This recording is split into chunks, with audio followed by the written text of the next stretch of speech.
Shalom Bapak Ibu yang kekasih di dalam Tuhan Yesus Kristus. Bulan Desember adalah bulan yang identik dengan perayaan kelahiran Kristus. Sebab kelahirannya sungguh membawa damai sukacita bagi dunia. Seperti yang terdapat di dalam kitab Yesaya pasal 9 ayat 5. Sebab seorang anak telah lahir untuk kita. Seorang putra telah diberikan untuk kita. Lambang pemerintahan ada di atas bahunya dan namanya disebutkan orang Penasehat ajaib, Allah yang perkasa, Bapa yang kekal, Raja damai. Mari kita berdoa untuk mengawali ibadah kita pada hari ini. Bapa kami yang bertahta di dalam kerajaan surga, kami bersyukur karena Engkau begitu mengasihi kami, sehingga Engkau rela turun ke dalam dunia untuk menebus dosa setiap kami. Terima kasih untuk pengampunan dosa yang Tuhan berikan buat setiap kami, sehingga kami boleh layak memanggil Engkau Bapa. Terima kasih Bapa di dalam surga. Kami bersyukur, terima kasih, dan kami menyerahkan ibadah kami pada hari ini, dari permulaan sampai pada akhirnya, di dalam pimpinan kuasa Allah Roh Kudus. Di dalam nama Tuhan Yesus Kristus, kami sudah berdoa. Mari kita pujikan pujian doa Bapa kami.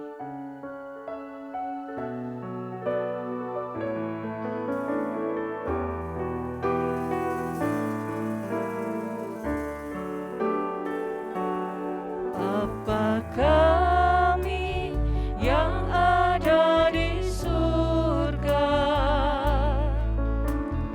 dikuduskanlah nama-Mu,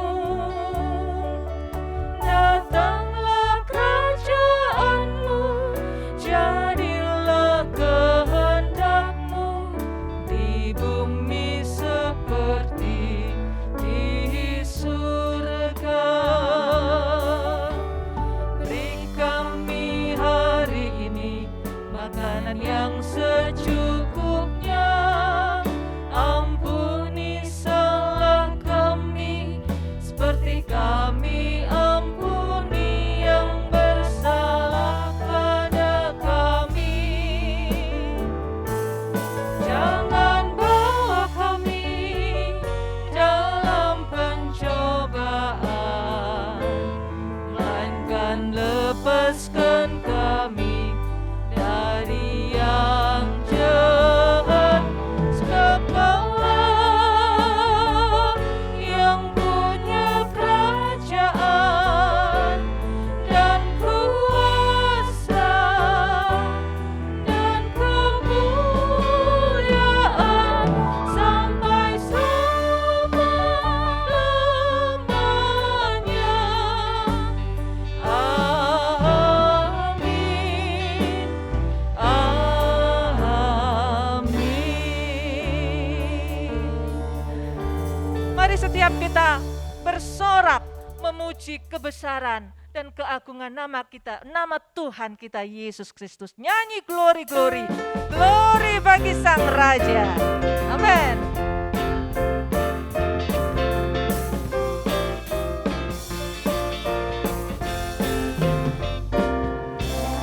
Glory, glory, glory bagi Sang Raja. Oh, nyanyi glory, glory, glory bagi Sang Raja. Nyanyi glory, glory, glory bagi Sang Raja. Mari rayakan dan nyanyi. Mari serukan namanya yang besar. Amin. Serukan bahwa Yesuslah Raja. Oh, mari serukan, serukan bahwa Yesuslah Raja. Mari serukan, serukan bahwa Yesuslah Raja. Mari rayakan dan nyanyi. Kita akan merasa bahagia bila kita menyembah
Bila kita menyembah Dia, kita akan merasa sukacita.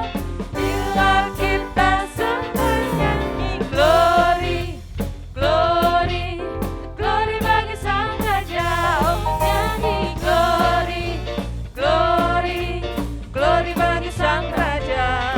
Nyanyi glory, glory, glory bagi Sang Raja. Mari rayakan dan nyanyi. Mari rayakan dan nyanyi. Mari rayakan dan nyanyi. Sukacita yang Tuhan Yesus berikan kepada kita tidak bisa diberikan oleh dunia. Oleh sebab itu, segala kemuliaan hanya bagi Yesus. Yesus, Engkau sungguh indah di dalam kehidupanku, di dalam kehidupan setiap kita anak-anaknya. Mari kita pujikan pujian ini.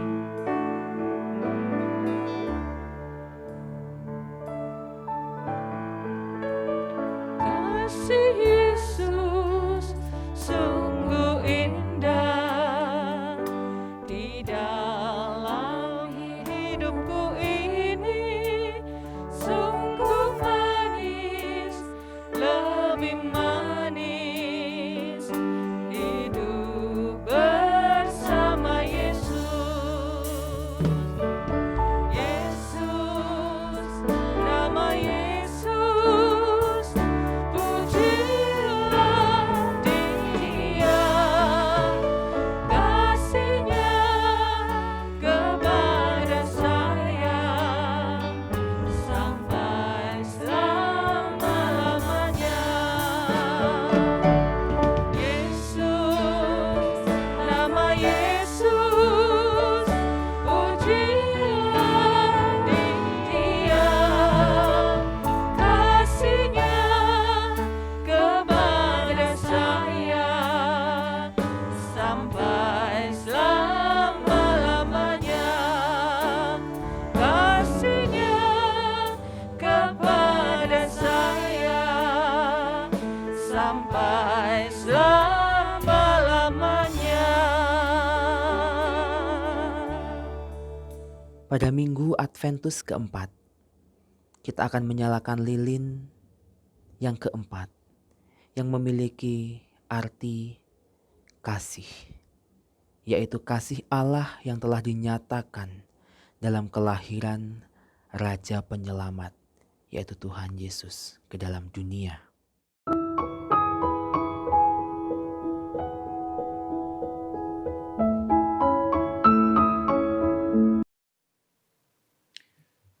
Mari kita akan berdoa sebelum kita membaca dan merenungkan firman Tuhan. Bapa di surga, kami bersyukur untuk kasih-Mu yang tak berkesudahan yang Kau curahkan kepada kami, sehingga hari ini kami boleh beribadah kepada-Mu, kami boleh mempersiapkan hati dan diri untuk menyambut hari Natal, hari kelahiran-Mu. Kau pakai hamba-Mu dengan Roh Kudus-Mu agar dia boleh menyampaikan firman-Mu yang kudus dan benar, dan persiapkanlah hati jemaat Tuhan, di mana saja mereka berada di rumah mereka, ya Tuhan, bagaikan tanah-tanah yang subur, yang siap menerima taburan benih firman-Mu. Kami berdoa dan memohon hanya di dalam nama Tuhan Yesus Kristus. Amin. Jemaat, mari kita membuka firman Tuhan dari Injil Matius pasal yang kedua, ayat yang pertama sampai ayat yang ke-11. Ayat ke-12. Injil Matius pasal kedua, ayat pertama sampai ayat yang ke-12. Saya akan bacakan bagi kita semua. Judul perikop ini adalah orang-orang Majus dari timur. Sesudah Yesus dilahirkan di Betlehem di tanah Yudea pada zaman Raja Herodes, datanglah orang-orang Majus dari timur ke Yerusalem dan bertanya-tanya, di manakah dia, Raja orang Yahudi yang baru dilahirkan itu? Kami telah melihat bintangnya di timur dan kami datang untuk menyembah dia. Ketika Raja Herodes mendengar hal itu, terkejutlah ia beserta seluruh Yerusalem. Maka dikumpulkannya semua imam kepala dan ahli Taurat bangsa Yahudi. Lalu dimintanya keterangan dari mereka, di manakah Mesias akan dilahirkan. Mereka berkata kepadanya, di Betlehem, di tanah Yudea, karena demikianlah ada tertulis dalam kitab Nabi. Dan engkau Betlehem, tanah Yehuda, engkau sekali-kali bukanlah yang terkecil di antara mereka yang memerintah Yehuda, karena daripadamulah akan bangkit seorang pemimpin yang akan menggembalakan umatku Israel. Lalu dengan diam-diam Herodes memanggil orang-orang Majus itu dan dengan teliti bertanya kepada mereka, bila mana bintang-bintang itu nampak.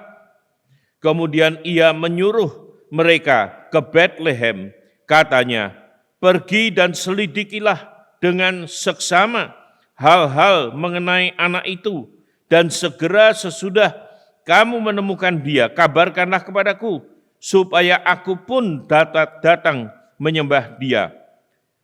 Setelah mendengar kata-kata itu, berangkatlah mereka, dan lihatlah bintang yang mereka lihat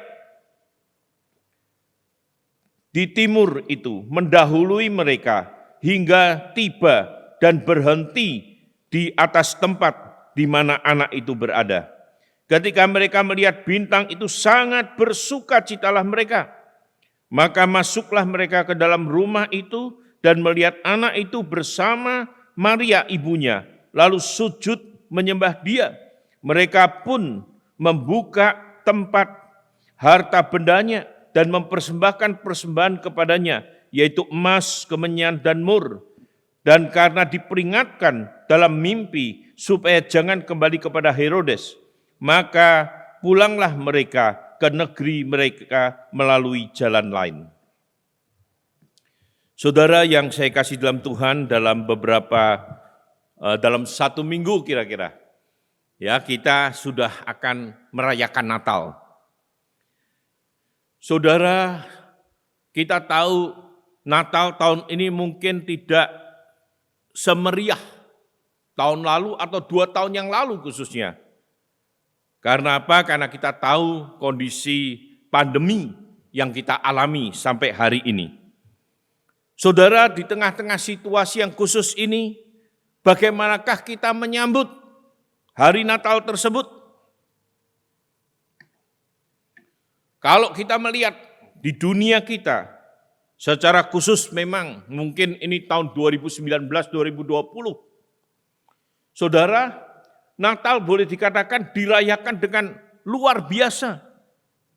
Misalnya ini adalah pohon Natal yang dikatakan termahal di dunia, yang harganya 15 juta US dollar atau setara dengan 215 M. Saudara, pohon Natal termahal di dunia ada di Kempinski Hotel Bahia di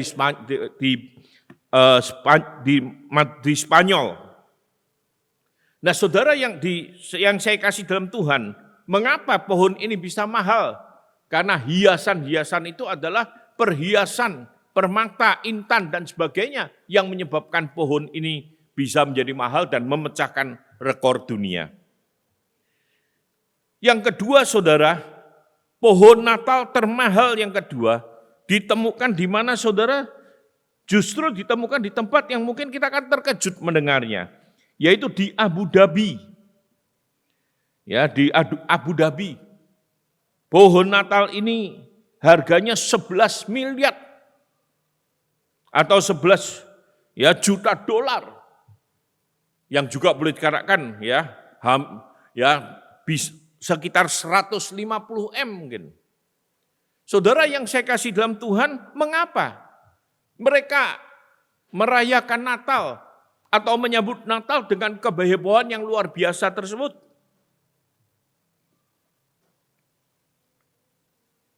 Ini di Brasilia. Dikatakan pohon Natal yang tertinggi di dunia, sekitar 278 feet atau kaki atau sekitar 140 meter tingginya.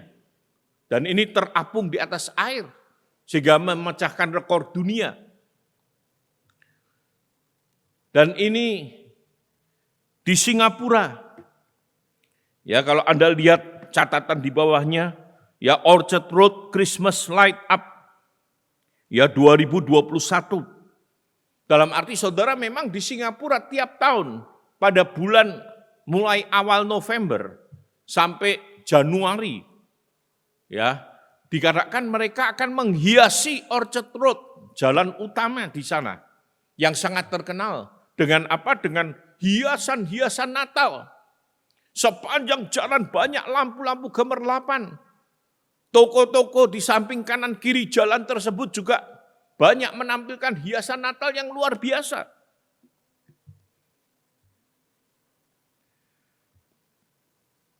Yang selanjutnya, memang ini tahun 2020, dikatakan di Surabaya, Hotel JW Marriott, mereka menghadirkan Ginger House, ya dengan segala macam ornamen yang luar biasa, membuat orang datang untuk melihat. Ya bahkan dikatakan di Pakuwon City, ya pada tahun yang sama, dikatakan dibangun replika gereja di Barcelona. Sehingga mereka berusaha menampilkan hal-hal yang khusus di mall, bahkan di tempat ya negara-negara di mana mereka ada. Mengapa mereka melakukan itu? Menjadi sebuah pertanyaan tentunya buat kita. Mengapa mereka merayakan Natal? Bahkan mereka merayakan Natal dengan sangat meriah.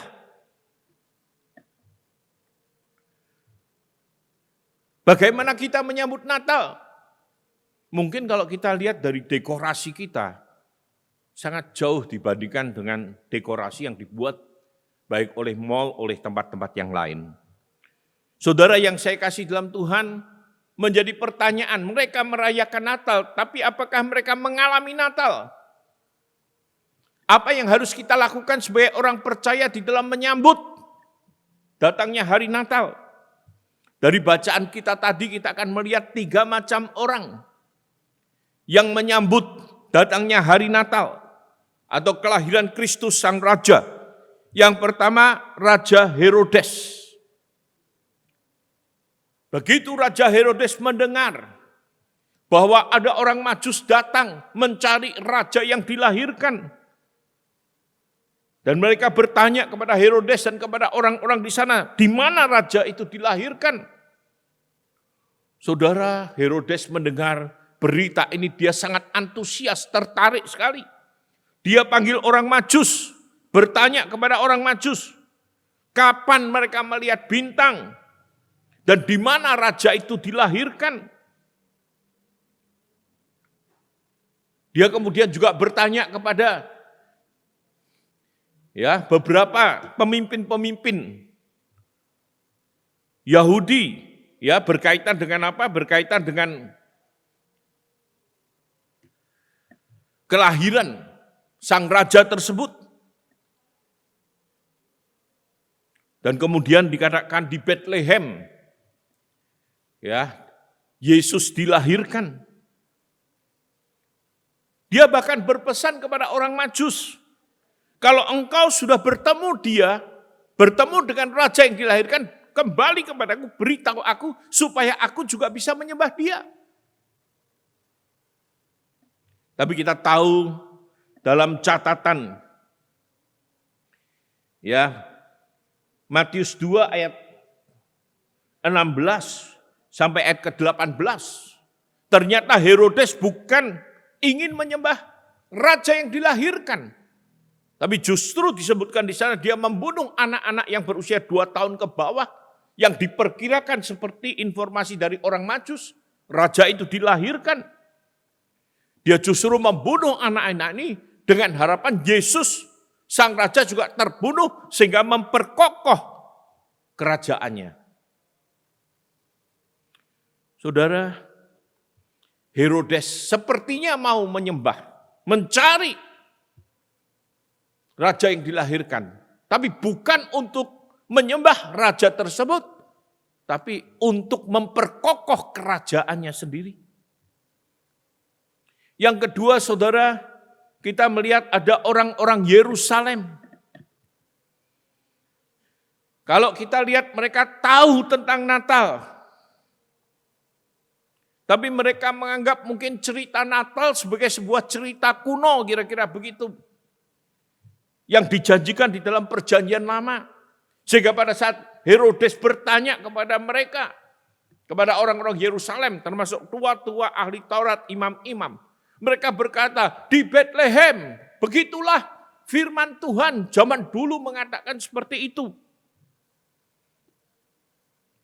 Mereka yang dekat dengan Natal dan mereka yang seharusnya menyambut Natal dengan sukacita. Tapi justru kita lihat mereka tidak menyambut Natal. Natal ada di depan mata mereka. Tapi mereka tidak mengalami Natal itu. Mereka telah kehilangan sukacita Natal yang sejati, yang sesungguhnya. Bahkan kehilangan berita sukacita, yaitu keselamatan yang Allah anugerahkan kepada manusia. Saudara, bagaimana dengan kita? Kita juga dekat dengan Natal. Karena tiap tahun kita merayakan Natal. Tiap tahun kita bersibuk menyambut datangnya hari Natal. Tapi apakah sungguh-sungguh Yesus lahir di dalam hati kita? Natal menjadi penting dalam kehidupan kita. Atau kita menganggap Natal sebagai sebuah acara rutin tiap tahun yang harus kita rayakan. Orang ketiga yang kita akan belajar adalah orang Majus. Orang Majus dikenal sebetulnya sebagai pangeran. Ya, dari negeri timur yang kemungkinan Babilonia. Ada yang menyebutkan mereka adalah raja. Ya, sehingga disebut three kings from the east, 3 raja dari timur. Mereka dikatakan rela menempuh perjalanan jauh. Kemungkinan besar perjalanan dari tempat mereka ada sampai ke Bethlehem itu sekitar memakan waktu 6 bulan minimal. Karena apa? Mereka bukan perjalanan saja, tapi mereka juga berjalan dan mencari petunjuk dari bintang. Sehingga menurut informasi mereka hanya bisa berjalan pada malam hari. Karena mengikuti tuntunan dari bintang. Mereka rela berkorban waktu mereka. 6 bulan dipakai untuk mencari raja yang dilahirkan. Tenaga mereka, harta mereka.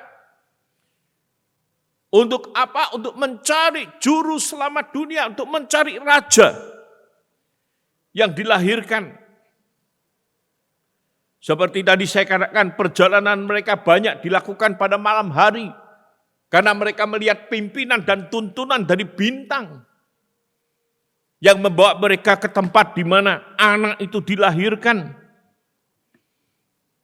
Dan disebutkan saudara, pada saat mereka melihat bintang itu berhenti dan menunjuk ke tempat di mana anak itu ada. Apa yang terjadi? Mereka sangat bersukacita saat menemukan Yesus sang raja yang dilahirkan tersebut.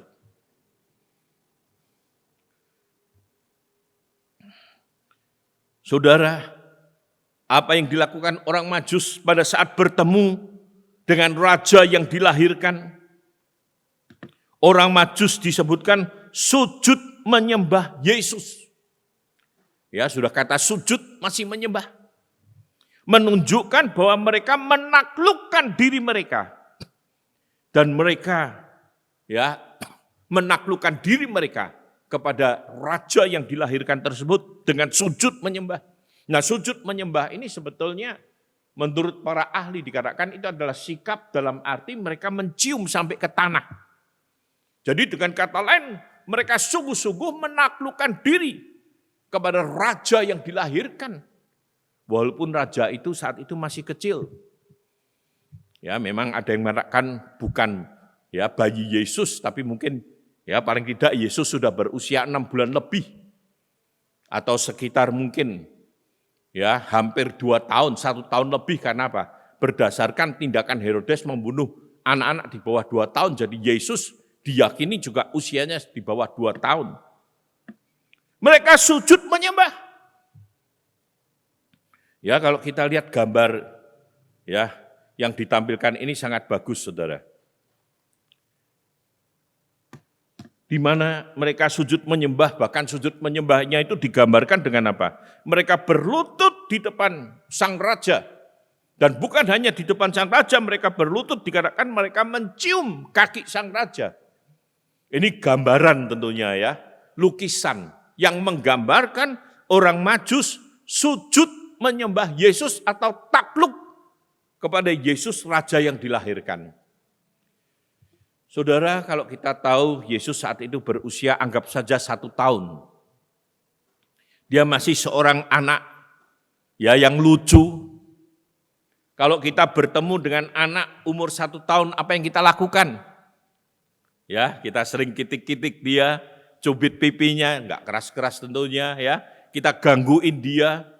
Ya, dalam arti enggak mungkin kita akan menyembah dan mencium kakinya. Karena kita anggap dia itu anak kecil. Tapi orang Majus tahu siapa anak ini. Anak ini bukan anak kecil atau salah satu anak yang dilahirkan pada saat itu. Tapi dia adalah juru selamat dan raja yang dilahirkan. Sehingga dia datang sujud menyembah kepada Yesus. Saudara yang saya kasih dalam Tuhan, Yesus telah lahir menjadi juru selamat dunia. Dalam Matius pasal 1 ayat 21 dikatakan, ya dia lahir untuk apa? Menyelamatkan umatnya dari dosa mereka. Dia raja yang datang untuk menyelamatkan, bukan secara politis dari musuh-musuh yang menjajah mereka, yaitu kekaisaran Roma. Tapi dia datang untuk menyelamatkan manusia dari dosa mereka. Kita yang seharusnya binasa oleh karena dosa kita, dihukum oleh Allah oleh karena dosa kita, kita boleh memperoleh pengampunan dosa. Kita boleh memperoleh pengharapan di dalam Kristus. Bahkan kita boleh memperoleh kebebasan dari hukuman karena apa? Kristus yang lahir di dunia itu, dia kemudian mau hidup di tengah-tengah kita, mau menyatakan kasih Allah kepada umatnya pada saat itu, bahkan dia mau mati di atas kayu salib untuk menggantikan kita dengan menanggung hukuman yang seharusnya kita pikul sebagai orang berdosa. Tapi Yesus mau menggantikan dosa-dosa kita, dosa-dosa manusia ditanggungkan atas Yesus. Saudara yang saya kasih dalam Tuhan, bagaimana dengan kita hari ini? Bagaimana kita memahami Natal? Apakah Natal hanya sekedar hiruk pikuk acara? Ada pujian, ada tarian, ada hadiah. Ada banyak hal yang lain yang boleh kita terima dan kita alami. Atau Natal mempunyai makna seperti yang diketahui atau dimaknai atau dipahami, diyakini oleh orang Majus. Bahwa Yesus datang untuk menyelamatkan umatnya dari dosanya. Sehingga orang Majus datang sujud menyembah kepada Yesus. Mari saudara, kita juga datang dan sujud kepada Yesus. Karena dia adalah raja atas segala raja, bahkan dia telah menyelamatkan manusia dari dosa, dia telah berkorban dan menyerahkan hidupnya supaya kita memiliki hidup. Dan mari kita sungguh-sungguh merayakan Natal dengan sukacita, bukan oleh karena keramaian atau oleh karena suasana, oleh karena hal-hal lain, tapi oleh karena satu hal, seperti yang dipahami oleh orang Majus. Raja itu telah dilahirkan. Dia datang untuk menyelamatkan orang berdosa, menyelamatkan saudara dan saya. Sehingga mari kita sambut Natal itu dengan sukacita. Mari kita persiapkan hati kita. Jadikan hati kita seperti palungan. Di mana Yesus tinggal, di mana Yesus lahir, menjadi Tuhan dan Juru Selamat kita yang menuntun kehidupan kita. Sehingga Natal sungguh-sungguh memberikan berkat dan arti yang dalam buat kita. Mari kita berdoa. Berkatilah firman-Mu ya Tuhan, yang telah hamba beritakan pada saat ini. Kami mohon ya Tuhan, biarlah di tengah-tengah suasana yang mungkin tidak mampu membuat kami bersukacita, oleh karena pandemi yang kemudian berakibat pada kehidupan ekonomi dan sebagainya, membuat kami dibatasi secara sosial, relasi kami, bahkan juga kehadiran kami. Tapi Tuhan, biarlah Engkau tolong semua yang hendak merebut sukacita Natal ini, biarlah dapat kami kesampingkan. Dan kami akan kembali kepada Natal yang sejati, Natal yang sesungguhnya, Natal yang pertama. Bahwa Yesus Engkau datang untuk menyelamatkan kami orang berdosa.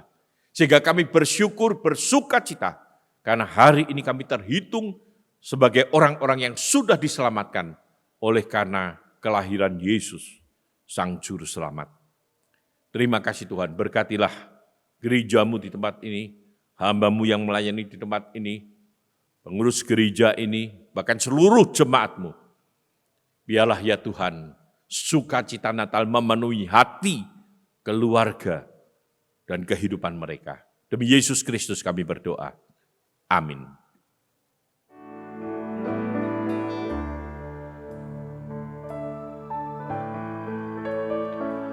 Kasih Yesus sungguh indah di dalam hidupku ini, sungguh manis, lebih manis hidup bersama Yesus.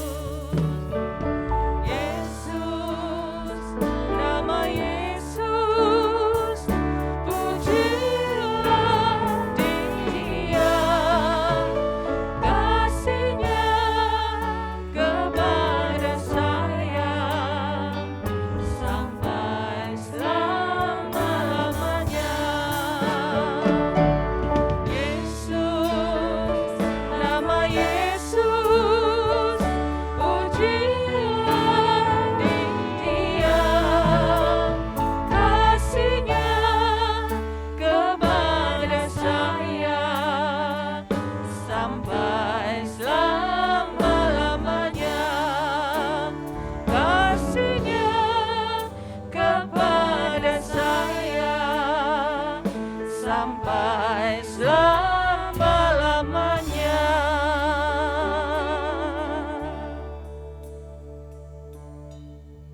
Pengumuman GBT Kristus Pelepas Malang. Dalam upaya mencegah penyebaran COVID-19, ibadah umum minggu pagi ataupun sore, juga ibadah tengah minggu akan dilayani secara online. Berikut adalah jadwal ibadah tengah minggu. Adapun, tautan untuk mengakses ibadah-ibadah tersebut akan diumumkan di grup pengumuman GBTKP setiap hari. Perjamuan suci akan dilayani secara online setiap minggu secara bergantian pagi dan sore. Tidak lupa kita juga mendukung bantuan doa bagi jemaat Tuhan, baik yang mengalami kelemahan tubuh ataupun sudah lanjut usia. Kiranya Tuhan menolong.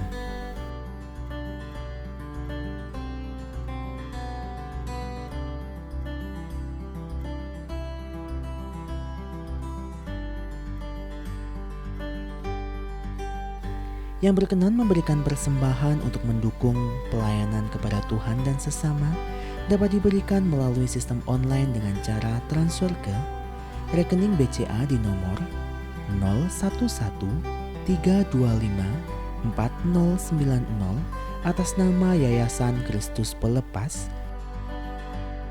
atau di rekening BRI di nomor 0344 01 001 356567 atas nama Yayasan Kristus Pelepas, atau scan barcode yang tertera pada layar menggunakan aplikasi scan barcode di HP Anda.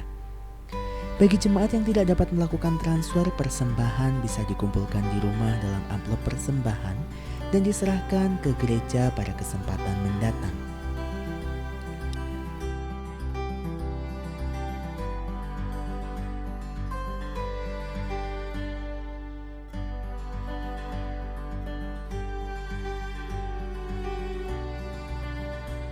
Mengingat peningkatan jumlah pasien yang terpapar COVID-19, kami tetap menghimbau kepada setiap warga jemaat GBT Kristus Pelepas Malang yang ingin datang berkunjung ke gereja untuk tetap mematuhi protokol kesehatan dengan baik dan benar guna menjaga keselamatan pribadi dan orang lain.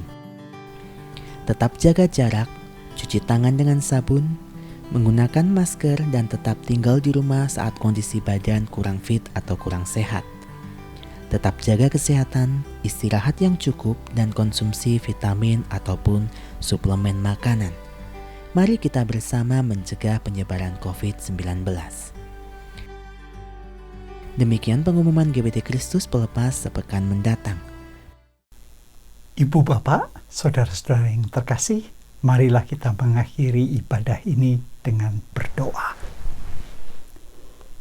Ya Tuhan Bapa kami yang di surga, kami mengucap syukur pada ibadah Adventus ini kami boleh memanjatkan puji-pujian kami, menaikkan doa-doa kami, dan mempersembahkan apa yang kami siapkan.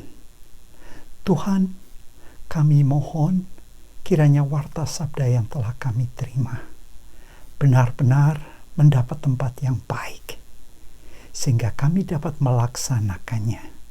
Juga hamba-Mu ya Bapa, Bapak Pendeta Cornelius Setiawan, yang telah menjadi saluran berkat bagi kami. Tuhan, berilah agar nama-nama yang telah ditayangkan, mereka yang memerlukan uluran tangan Tuhan, Tuhan menguatkan dan menjawab doa mereka. Bagi yang terdampak langsung maupun tidak langsung, yang terpapar, termasuk mereka yang lanjut usia, Tuhan menolong mereka. Tuhan, kami mendoakan untuk seluruh pengurus dan seluruh pelayan Tuhan, baik di gereja induk maupun di cabang-cabang dan pos PI dan di semua unit pelayanan. Tuhan berkati juga bangsa dan negara kami, kiranya pemimpin bangsa kami mulai dari tingkat pusat, tingkat 1 sampai daerah, Tuhan berikan hikmat untuk bersama-sama dengan warga negara kami menangani dan menanggulangi pandemi. Berkatilah ini.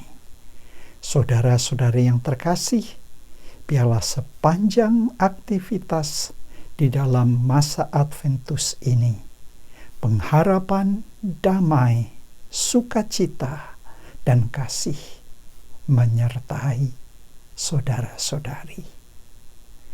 Tuhan Yesus Kristus memberkati saudara-saudari. Allah Bapa mengasihi saudara-saudari, dan Roh Kudus menyertai saudara-saudari mulai hari ini dan sampai selama-lamanya. Amin.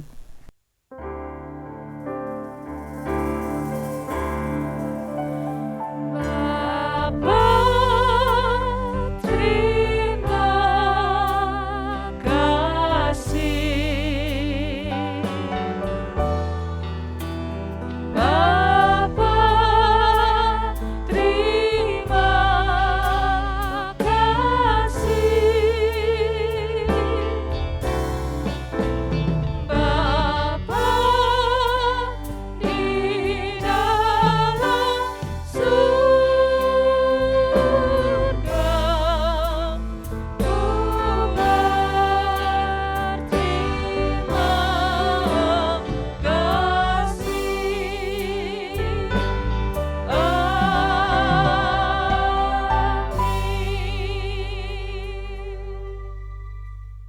Jangan lupa subscribe di channel kami dan juga klik tombol lonceng untuk mendapatkan update terbaru dari kami. Sampai jumpa minggu depan, Tuhan Yesus memberkati.